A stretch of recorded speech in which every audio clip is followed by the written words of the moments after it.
it really just shows the power of what can happen when you improve on the sales side. You're already dealing with those leads. What if you can just get some more people to say yes?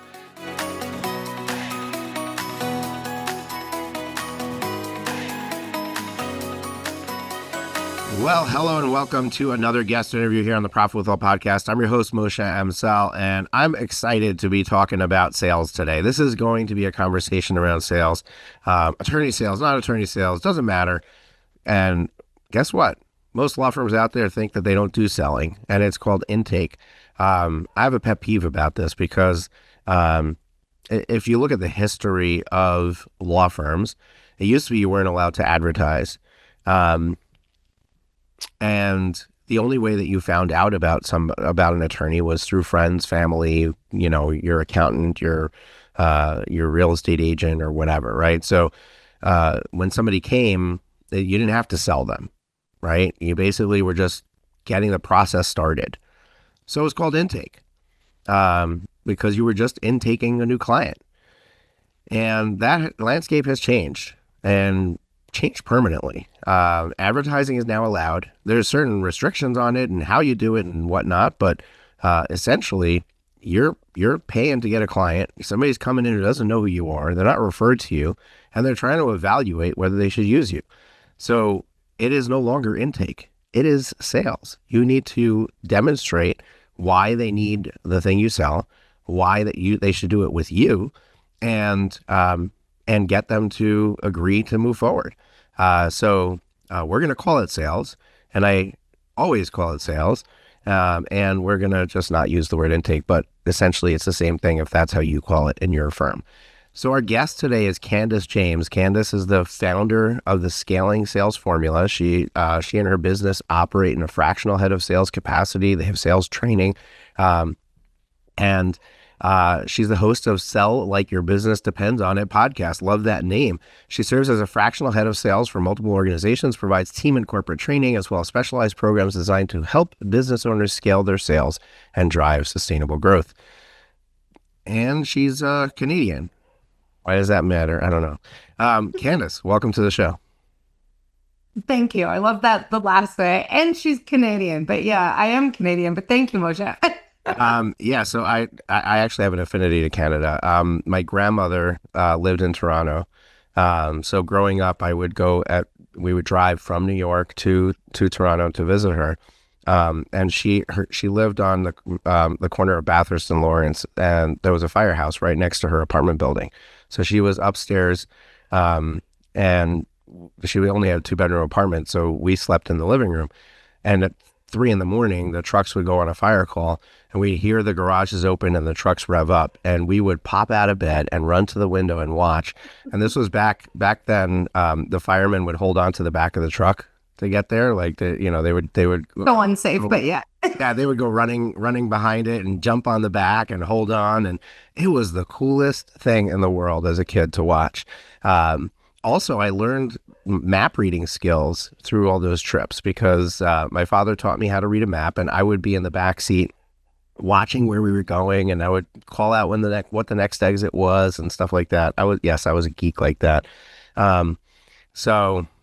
Love Canada, at least that portion of it, because that's really what my exposure is.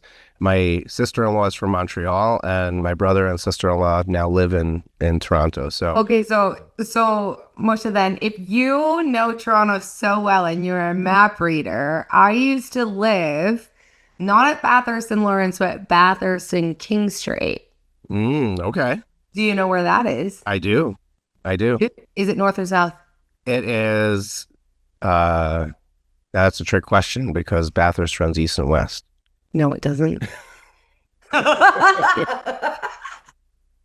It's south. Like in my head, it's like that way. It's quite close to the lake. Yeah. But I used to live there. There's actually right at the corner of Bathurst and King. So it's quite a distance from Lawrence, but it is like Toronto's oldest pub on the corner that's still operational. And I see. I would not know about that because I would never went there as an adult drinker. I mean, I've been there, but like kids and I would You have sell to. food in Canada in a pub. It's just like a restaurant. But anyway, But I love going down to that area because you have the streetcars, the trolleys, it's right at the stop. Yeah. and I loved riding on those. That was a lot of fun. So, Love that. all right, so we'll move past our in the Jewish culture we call it Jewish geography. When you meet somebody and you start connecting who they're related to, where you could find a common relative, and this is real geography. We're connecting on location, but let's connect on sales because sales is so important. And I don't need to convince you this, but our listeners, and I'm having these conversations with our clients at all levels. So I've got some clients on the fractional CFO side where we're trying to find marketing that works. And when we run the numbers, there's a lot of marketing that doesn't work financially because the return is not there. But if we look at the performance of the sales team, and if we improve that for some of those marketing campaigns, the numbers would work, right? So it's not only leveraging and making your marketing spend more efficient by improving your sales. Sometimes it's being able to get clients from a place that wouldn't otherwise make sense because you're able to close more efficiently, and I think it's really, really important because the bigger that you grow, the further you come in the journey, the bigger a problem it is. And at scale, it can be a really, really expensive problem. As a matter of fact, for one of my clients, they wanted to grow $1.5 million in revenue in 2025. And when we were approaching the planning conversation at the end of 2024, I went through all the different things that we had worked on and that they had improved. And I said, the one area that we haven't really worked on and improved is the close rate of their sales team. Now they're doing okay, but I did some math. What's doing okay? So this is non-attorney sales in a criminal defense firm, and they were closing at around 30%. Okay. Okay. But I think they can close at 50%, right? Like I think there's a gap and we can get there, but I wasn't going to try to get them to hit 50% in a year. What I did was I did some math, and what I found is that, and at the time they had 3 non-attorney salespeople. What I found is that if they would increase their close rate by 1 percentage point every single quarter, so go from 28 to 29, 29 to 30, 30 to 31, and 31 to 32, at the end of the year, they're at 32%, they would bring in that extra $1.5 million in revenue, which is wild because 1 extra percentage point is really doable over a 3-month period, right? And the truth is, when you start focusing on it, it accelerates much faster. As a matter of fact, they're now closing at 35%. So they blew through that goal, and the numbers are reflecting that. But it really just shows the power of what can happen when you improve on the sales side. You're already dealing with those leads. What if you can just get some more people to say yes? So that's why I love this conversation. I'm excited to jump into it. But before we do that, Kandis, why don't you just give your backstory? Tell some people on the show a little bit about you. They've never heard of you. How'd you get into sales? Why is this something you're passionate about? Just give us the broad strokes. Absolutely. I can absolutely do that. And I also want to just make one comment on what you said there about like the 1% increase, right? Like when I often jump into teams and look at the sales system, one of the things that we do is we look at the data, right? What is the quickest win? And oftentimes it's creating that conversion rate just a wee bit higher. And like you said, that nails it. And so I love that you pointed that out. Also, who am I? So I started in sales when I was like 16 years old. My father was a salesman. By the time he retired, he'd been in sales longer than I had been alive. And he was the top 1%. And so I don't know what it was. I mean, I would love to say that I got into sales because I loved sales, but I was 16 and I didn't know. But I wanted a cool job and a cool mall, and I wanted to sell jeans and whatever. And so I did that. And the day they put me on the sales floor, I remember just freaking out. Like it just felt so foreign to me. Like I was okay with having conversations. I was okay with like, having a chat. But then when it came to like, now you have to make X amount per week in order for our company to grow, like our quotas, I was like, this is terrifying. And I came home that day and like said to my dad, I'm like, I am terrified. Like, what do I do? This person came and they said this. And so he was basically like my in-house coach my entire life. You're very lucky that you have him.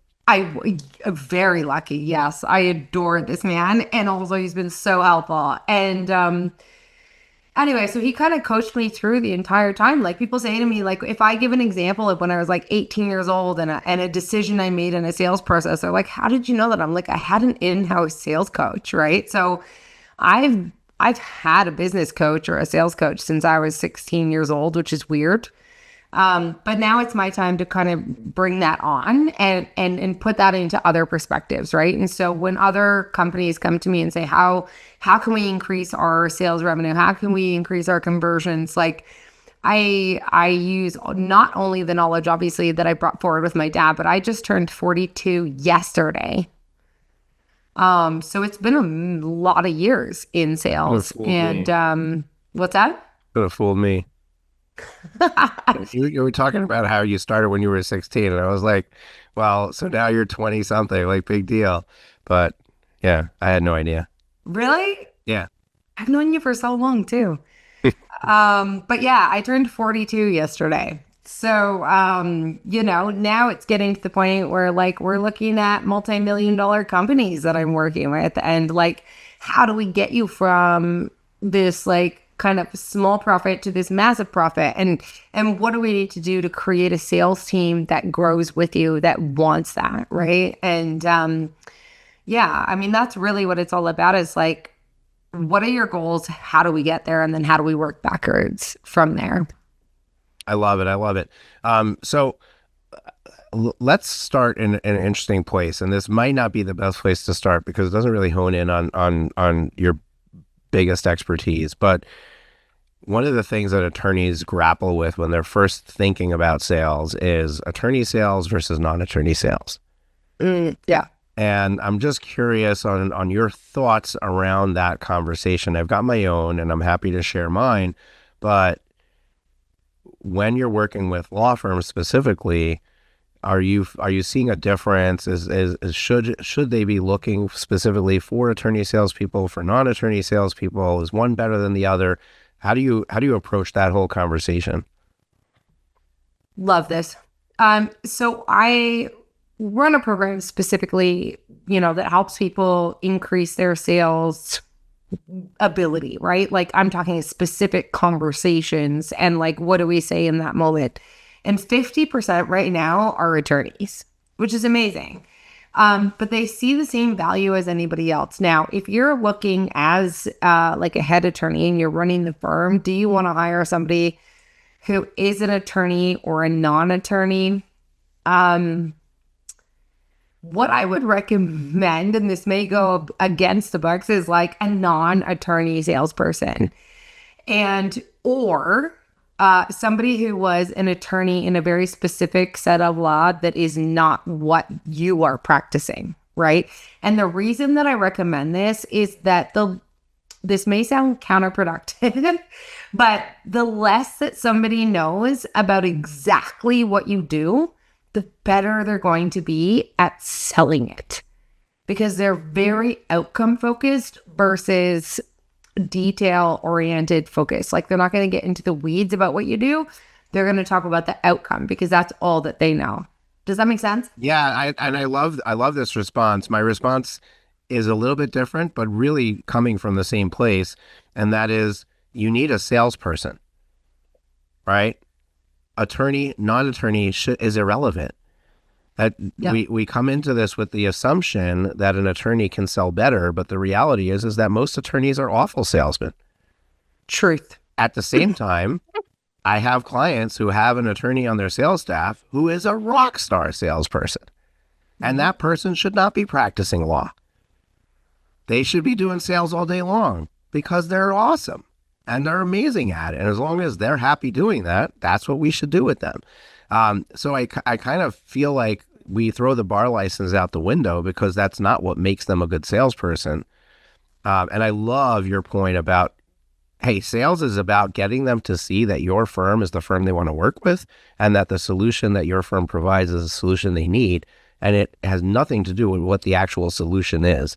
And if we start getting involved in that, first of all, with non-attorney sales, we get into problems, right? Like they should not be giving legal advice. Saying it. But with an attorney salesperson, you have even bigger problems because maybe your attorney is saying something that they shouldn't, and now they're giving legal advice. And now you're going to be held accountable for that, right?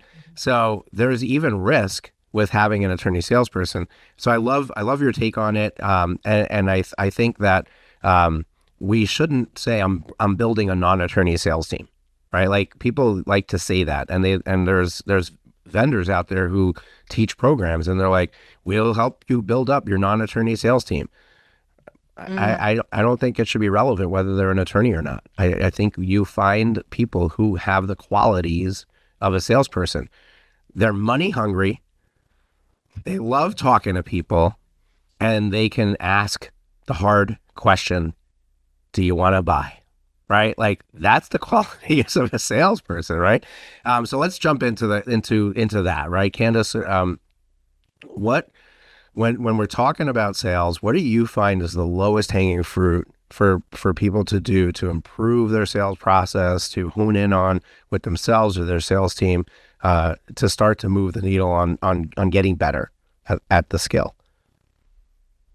I feel like this is two separate questions. Like, what is the lowest hanging fruit that they can do to get sales? But then what is the lowest hanging fruit that they can do to get better at sales, right? Okay. Mm-hmm. So I would like to answer first, what is the lowest hanging fruit of like, how can you get more sales today? Mm-hmm. And whenever, I start working with someone, I'm like, that is my priority. How can we get sales today that we didn't have yesterday from the people that we did have yesterday, right? So we already have the people, but we just didn't get a sale. So what can we do? And that's usually just like a very crafted follow-up, reaching out, which a lot of people that I work with, attorneys included, are just like, I don't want to reach out. I don't want to feel like I'm grasping for them or pushing them or what have you, right? But what we have to remember is that somebody reached out to you, to us, because they have a problem, right? And at least some part of them believes that you have a solution. And so by you not forcefully sharing with them that you do have the solution that they're looking for, they're going to go look for somebody who forcefully does have the solution that they're looking for, right?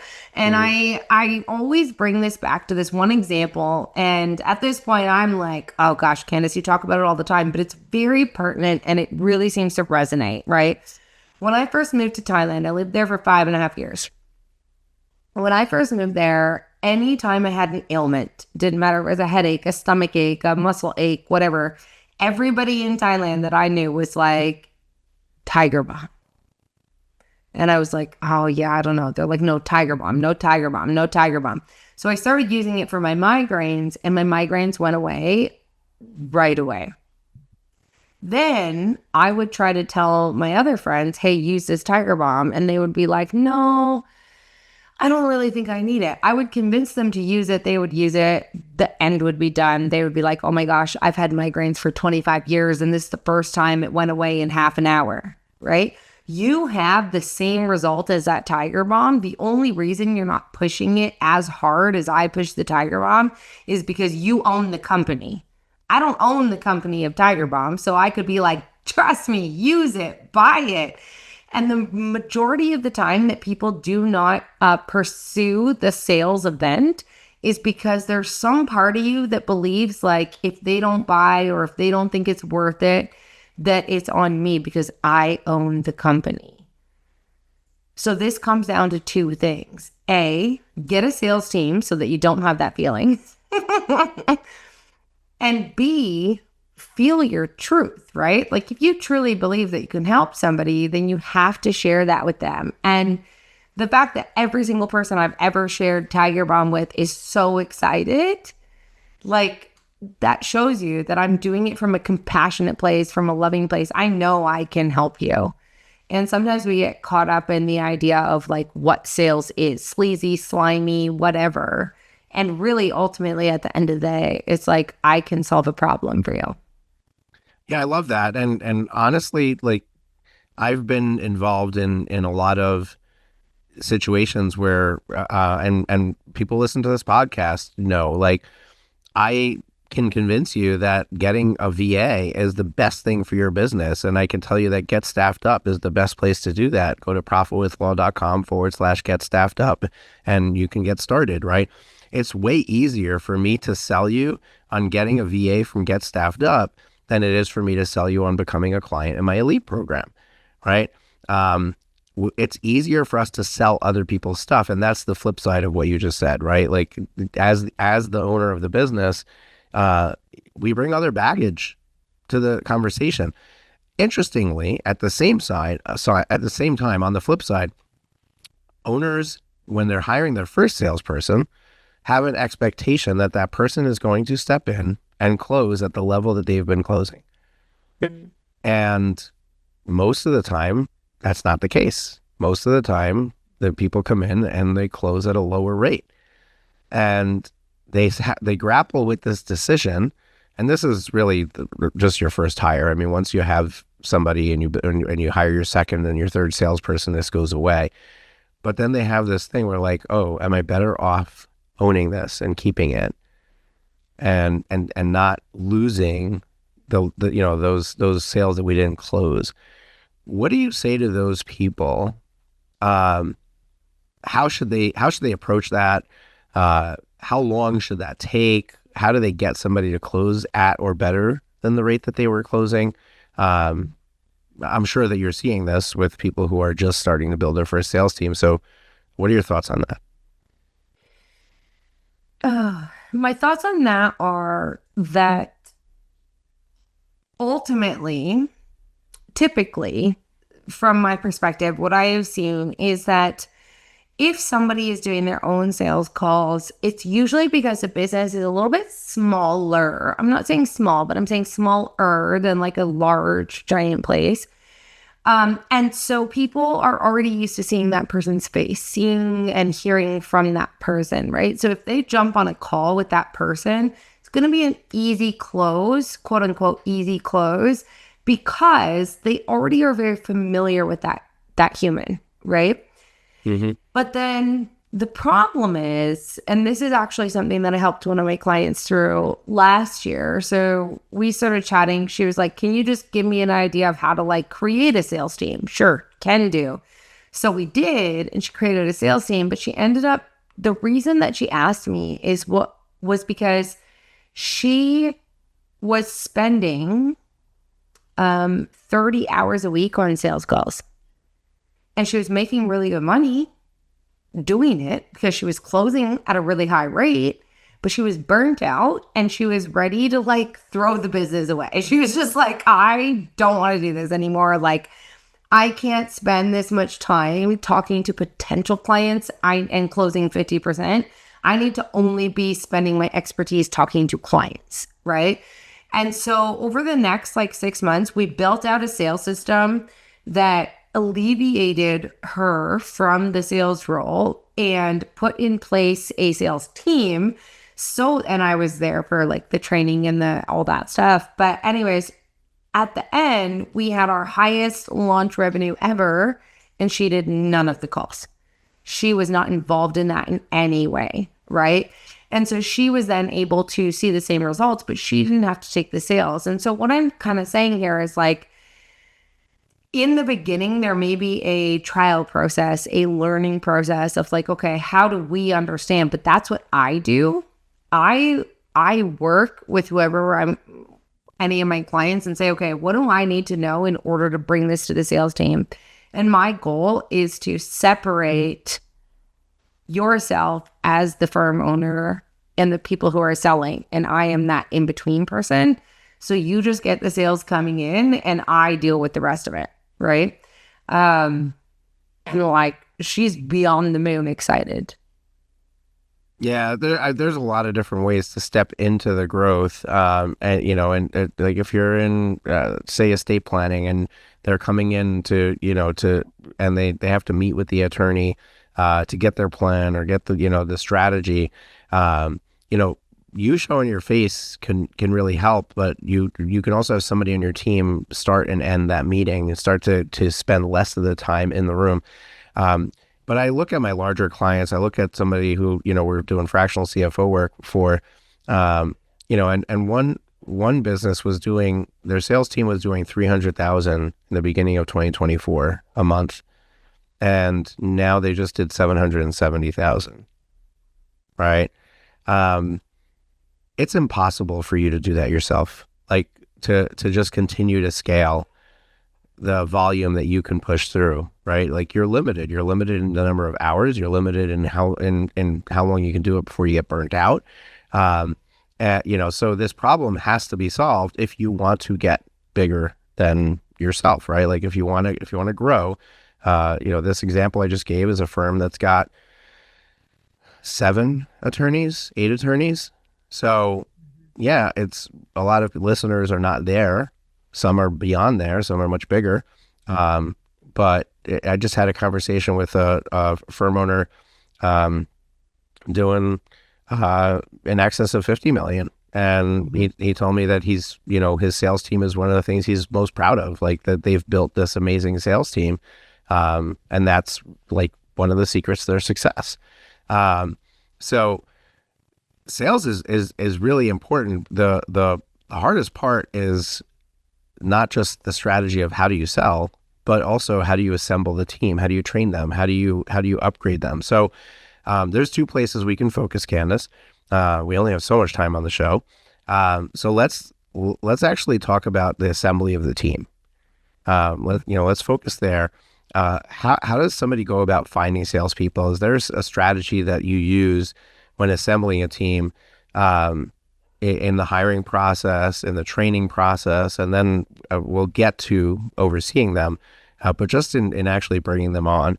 And after you answer, I have my own little nuggets that I've picked up over time that I share with my clients. And if you didn't cover those, I'll interject them as well. Yeah, I love that. And also, I just wanted to note like the number one thing that I want people to focus on is like, okay, so you're able to get X amount, like X conversion rate, right? So then how do we get a team that creates the same conversion rate? Then we look at optimizing, right? How do we create from there? And so basically the first step is getting you out of the equation. Then we look at optimizing the sales team, right? And so how do we hire for those types of people? Basically when I hire for a team or a firm, I basically look at, I'm less about what were their, I mean, obviously I want to know what their conversion rates are, but I'll just be honest here. Anybody can make anything up, right?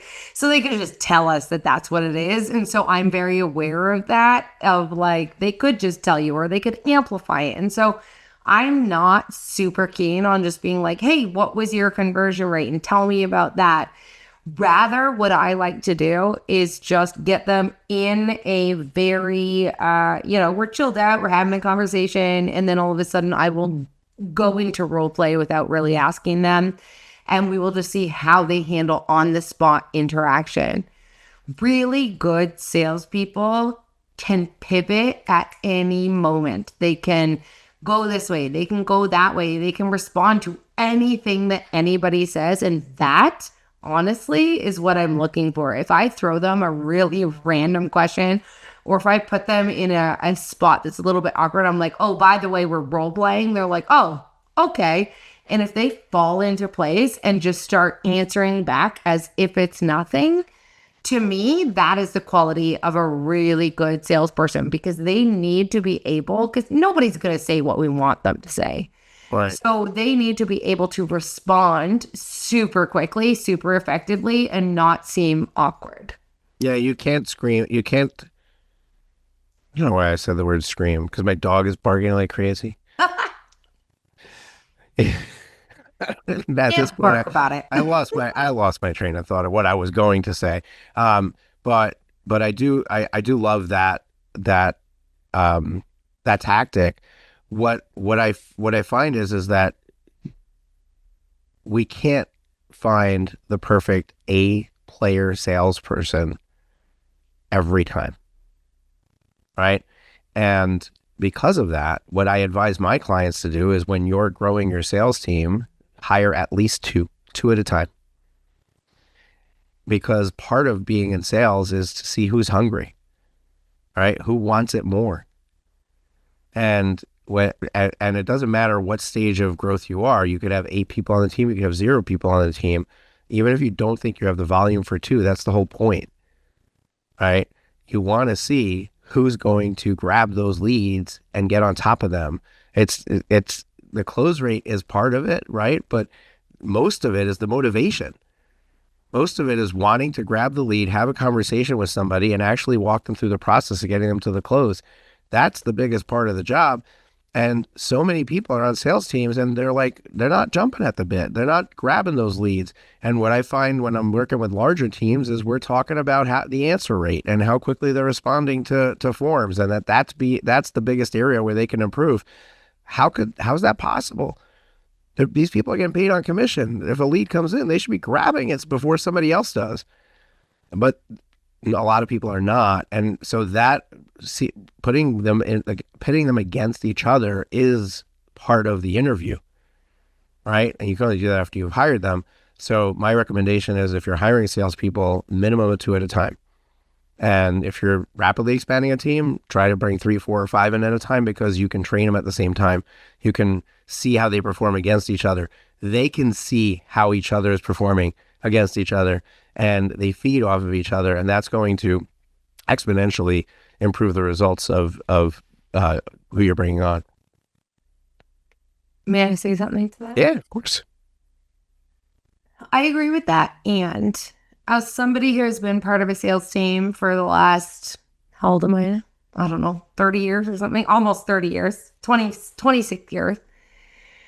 There is a degree of that which is valuable. And then there is also a degree of that where there is a need to be coached, right? And so in one of the firms that I was working with recently, we brought in a couple of folks at the same time. I think we brought in 3 or 4. And it was very quickly evident to me who would be the top performers, right? Just based on conversations. And I mean, this is my job, right? Within the firm. But like, there was also like, I saw them at 70% capable, and my job is to get them to 100% capable, right? So I understand, like, Moshe, you're talking to like law firm owners and like, yeah, let's see who performs the best. But also there is a lot of value in having somebody who is sales specific, because there is somebody out there who totally gets it, is ready to do it, but they just need that small amount of coaching. And I was a bit freaked out when I started. I remember when I very first started like managing like closers, right? I was always a closer. And then I started like moving on and on and on, and I started managing closers. And some of them are a little bit shut off in that regard of like, train me, whatever. But the amount of experience that they are willing to learn and willing to work towards, like if we're at a 45% close rate and I'm like, let's get to 50. Now we're at 50, let's get to 55, right? They need to have the capacity to want to learn and want to be trained. And those are the people that are going to be your best assets. And I'm not saying that you have to have somebody in your firm right now that is able to train them, but also you want those people that don't think that they're the top dog and nobody can touch them, right? You want the people that want to learn, want to be better, want to have that, leadership, and then bring somebody in that can lead them and guide them, right? Because otherwise, I mean, I've probably had like 35, no, let's not exaggerate, 30 different industries in which I've been a salesperson for at minimum. And they all take a little bit of a tweak, right? So that's why I'm good at what I do, is because I look back and say, okay, based on this industry, here's what we do. But I just want everyone to understand too, right? It's like you want somebody who's really ready to learn and mold to your business. Love that. Agree with you 100%. And we're almost out of time, but I wanted to ask this, so I'm going to ask it in a very specific way. When you're overseeing your sales team and you want to improve them, what is the most important thing you can do as a sales leader to improve their performance? Honestly, just they need to trust you. They need to feel comfortable with you. They need to feel comfortable enough to share what's going on in their mind during a sale, after a sale. They need to feel comfortable sharing that with you, because based on that, you can craft what's important in the sales process. And I always say I'm a bit of an abstract sales strategist and consultant. So I'm not like your typical person of like, they need to feel this. But ultimately, to me, we need to trust, and we need to really look at their deeper inner energy, because if their energy is off and they're not feeling it, they're not going to perform. So we need to have that conversation. Yeah, I love that. My answer to the question is listen to their calls.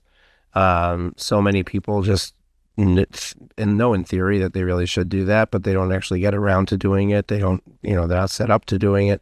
I have a client who I asked multiple times, do you listen to their calls? Only some of them are recorded. Okay, well, let's fix your technology. Well, on that point, point, all recorded, Yeah, I do listen to. So when I have a sales team, yes, they are absolutely recorded. And one of the things I listen for is the energy, but also where did you miss an opportunity to bring them closer to the sale? So they know that I could listen to any single call. After we have like a couple months relationship, I ask them to tell me which call to listen to, because at that point they understand which ones are going to be the best use of my time. But in the beginning, yeah, I just listen to random calls and whatever. And we have that conversation. But ultimately, at the end of the day, I think the biggest thing between sales leader and sales team is trust. And then obviously so many things from there. Yeah, love it. All right. The way I close out every podcast episode here on the Profit with Law podcast is asking you two questions. Number one, what is one parting piece of wisdom or advice you'd like to share with our audience? And number two, how can people find out more about you, take the next steps of working with you if they really liked what you had to say today? Number one, if you're a law firm owner and there is any part of you that feels like you are spending too much time on intake calls, and the chances are, even if you don't feel that way, you probably are based on the conversations I've had, just get someone else to take over those intake/sales calls, because your firm is going to be better for it. You can focus on what is most important to you, and your sales team, can focus on what's important to them, right? Making those sales.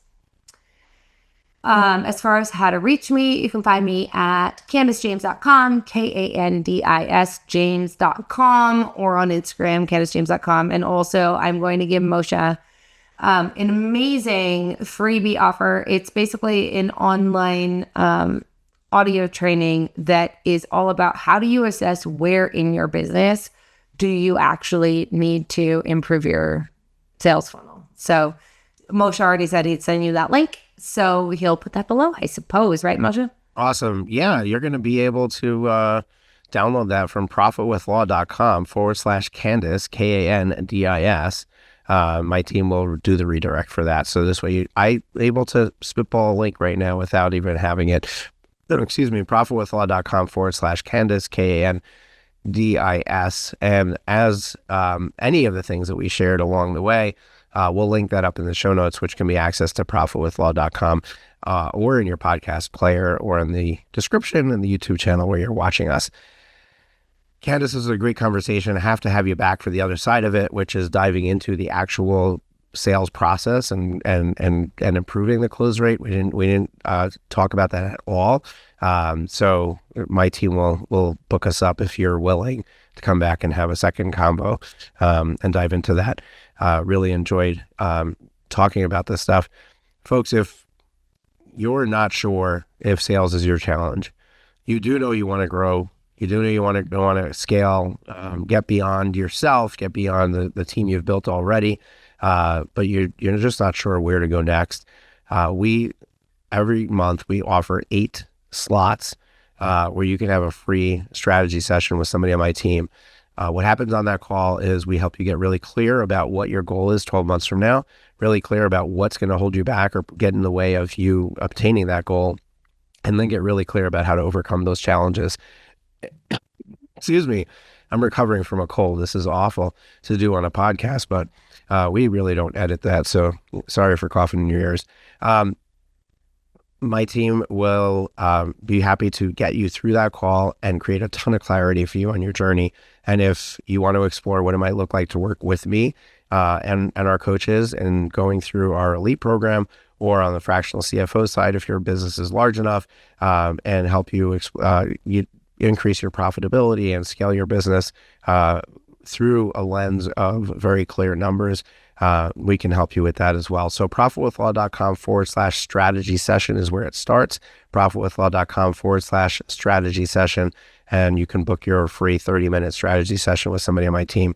I'm looking forward to hearing from you guys on those calls, and also having you plug in next week, Thursday, when we release a brand new episode, because we're here every single week.